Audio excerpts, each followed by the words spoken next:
Can you see me? Am I just entirely in the dark and this is all you see is this window here? Let's try move. Let's see what happens if we move. Okay. How is this? I feel like we're one of those interviews where the interviewee is trying to remain anonymous and they're sitting in the dark with this bright light behind them. I just feel like this is not any better. This is not any better. Well, what do we have here? Welcome to this corner of my house. This is my boy's closet. Should we take a peek? Okay, not bad. And this is this is my 4-year-old's little basket of trinkets, little things he collects. Here's a little owl and a little duck, and this is a tiny turtle.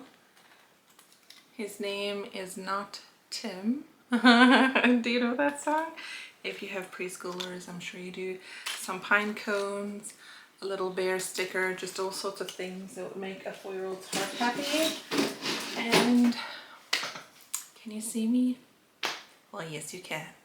Welcome to my birthday haul. I don't know how much of that you're gonna see, but if I didn't show it to you, we were in the dark for a long time and now we're in the light. I think I was showing you this sweater. Should I have saved this for last or show this first? Is this the most beautiful sweater you've ever seen? I'm trying to start a bit of a sweater collection for winter. And are you am I like in the bottom of the screen? Do you I don't know, I just feel like we're framed so perfectly. I just kicked you. Okay, this is chaotic. This is oh dear, oh my. Are we back? Are we fine? If I sit up real tall and straight, then you can see me. I don't know where our priorities are. I just want you to see my beautiful artwork up here. Do you see my beautiful artwork? Well, that's why. That's what. Okay, this beautiful sweater, it is so sweet. I'm trying to start a sweater collection, and this one here accidentally got washed with the kids' clothing, and I'm honestly so sad about it. If you have tips on how to rescue a sweater, it just looks like a little grungy and like a little pilly and not just like it did before when I was babying it. All right, so I got that beautiful sweater, and then just going in an entirely opposite direction, he got me, this is what my husband got me for my birthday. Did I say that? No, because we're all over the map today. This pointing stick, I mean, is this the most wonderful? Look at this. I'm just gonna point to my artwork here. Look at this knob here. I mean, is this the most wonderful thing you've ever seen? Yes, it is. And honestly, it's coming so handy when I'm telling the kids to like pick up their toys. I like point at things on the floor and it just makes it fun. Or when I'm doing homeschool with my 4-year-old, like this is much easier to point with, honestly, than like my finger. It's just so precise. And that sounds so silly, but genuinely I love this. And I think it was kind of like a funny gag gift, but I love it. So joke's on you. And then I also last year, as a part of our like goals for the year or our New Year's resolution, do you hear me crunching? We cut out food dyes, and we really did it. We really did it. I can think on like one hand the amount of times I ate something with food dye, like on purpose or accidentally. I think accidentally I ate an M&M, not thinking about it, and genuinely spat it out. And on purpose I did eat the strawberry pretzel jello salad, strawberry jello pretzel salad at the church buffet. If you have ever eaten strawberry pretzel jello salad, it is wonderful. And do they make jello without food dye? I don't know. I'm gonna have to investigate this. But why am I telling you this? I got these chocolate covered gummy bears, and because they're from Trader Joe's, they do not have food dyes. Look at this. They are our absolute favorite. They're so good.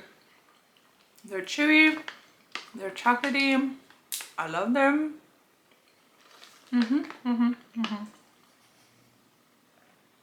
So good.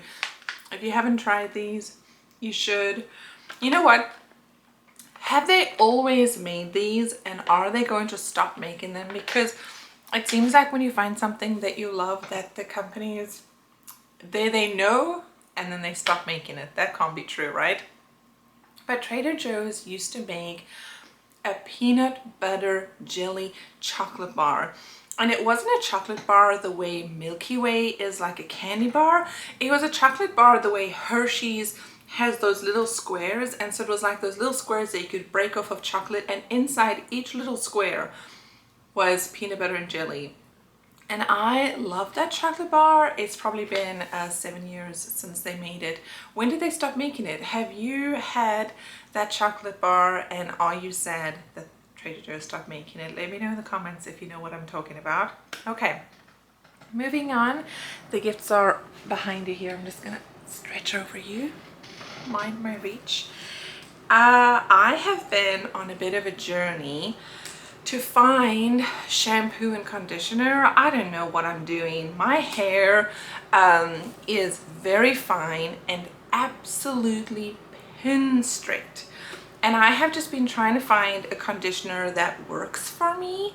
And I probably wash my hair, you know, once or twice a week.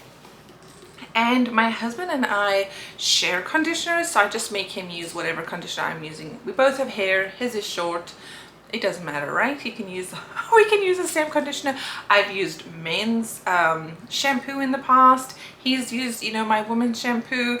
I don't know about this pink tax that I've been hearing about, but shampoo is shampoo and hair is hair. I don't know. You could argue with me because I'm sure, you know, there's different hair types. Listen here, this is not the point. The point is, if you have any recommendations for good shampoos, please leave it in the comments. Thin, fine, pin straight hair is what I'm dealing with. So I thought that was really sweet that he got me some conditioner, because he knew I've been looking and I've been trying all sorts, and so this is going to be next on my list to try.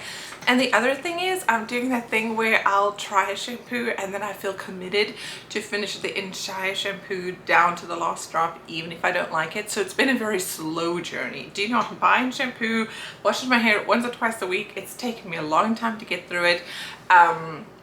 But I've tried quite a few and I'm just not really winning. So I thought that was really thoughtful that he thought of me, and you know, he's like, lady, I'm using this shampoo too and you need to find one. So I'm gonna try this one. All right, and then I can't get enough of this. We do every I feel like you're so close to me.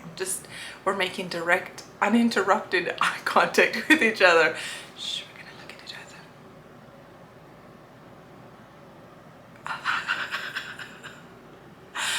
other. Subscribe if you're still here. Subscribe. Okay.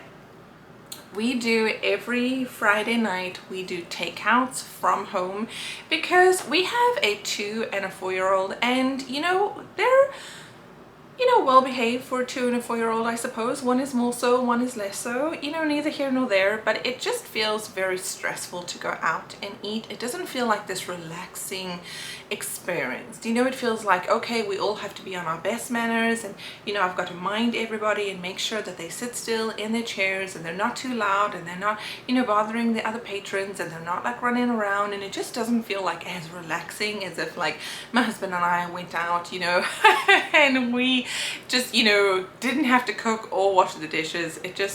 It's more fun to make takeouts from home and have takeouts at our table, and the kids can, you know, be a little loud, or you know, be kids, and they can, you know, get off and up from the chair. And if somebody needs to use the potty, one of us doesn't have to leave our food to get cold and walk clear across the entire restaurant to go find the washroom and then come back. You know, we can just send someone by themselves to the potty. That's a big one. That's a big one. So point is, long story short, short story long, short story long, we have take-ins every Friday night. I don't have a fun name for our Friday night takeout nights, and this is 65 recipes inspired by your favorite chains, and it genuinely has some of our favorite recipes in here. Of course, now that I'm flipping through, I'm not going to find a single one.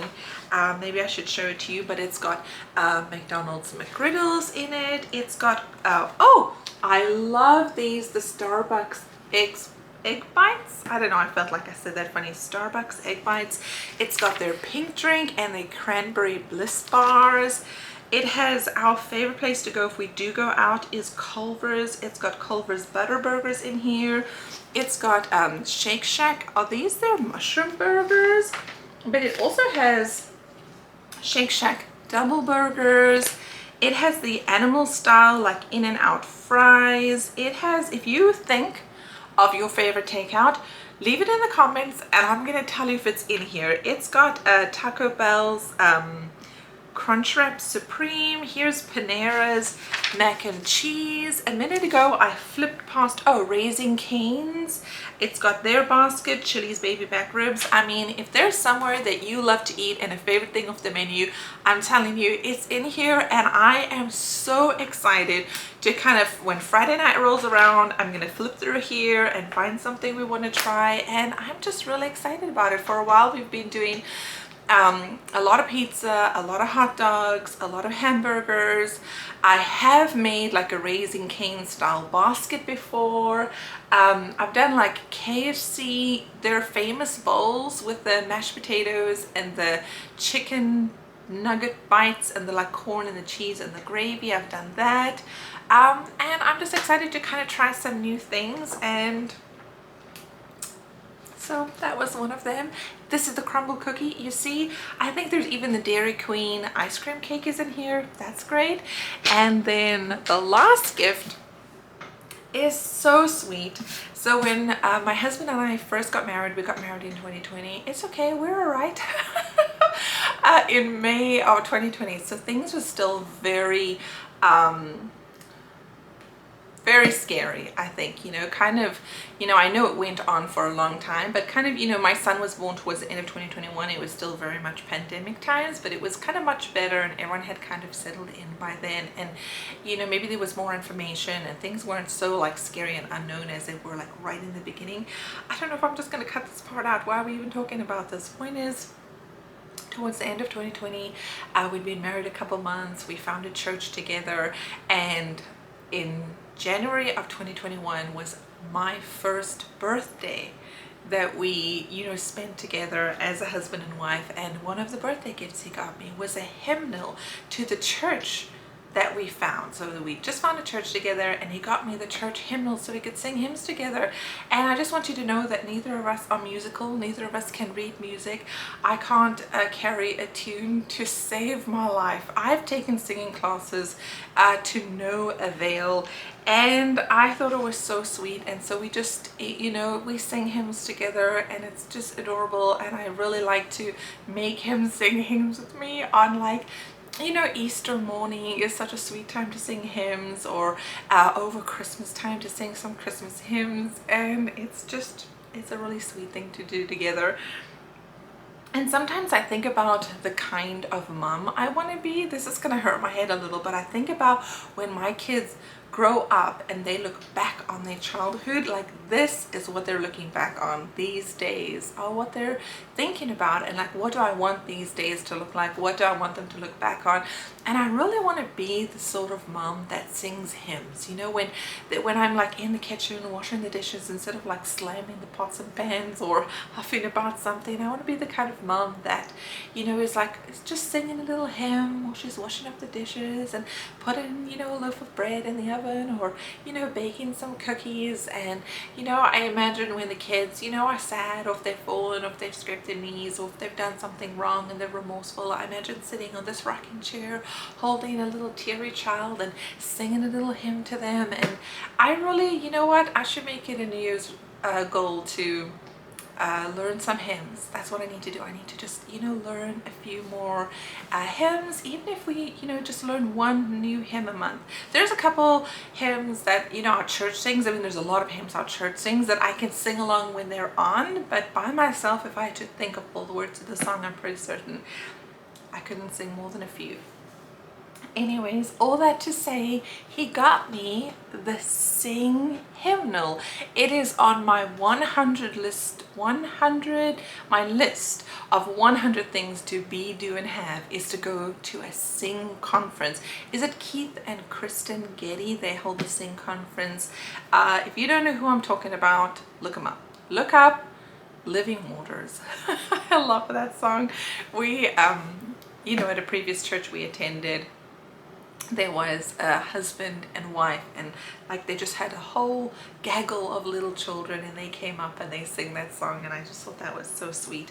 And so he got me the Sing hymnal, and so we are definitely gonna have to kind of go work through here and learn a couple new hymns. And it's organized really nicely. There's even a section of hymns that are just for children, you know, for your little ones to learn. And so this is how we end my videos. If you know, you know. We do a little love. That's how you know we're wrapping things up. Thank you so much for hanging out with me today.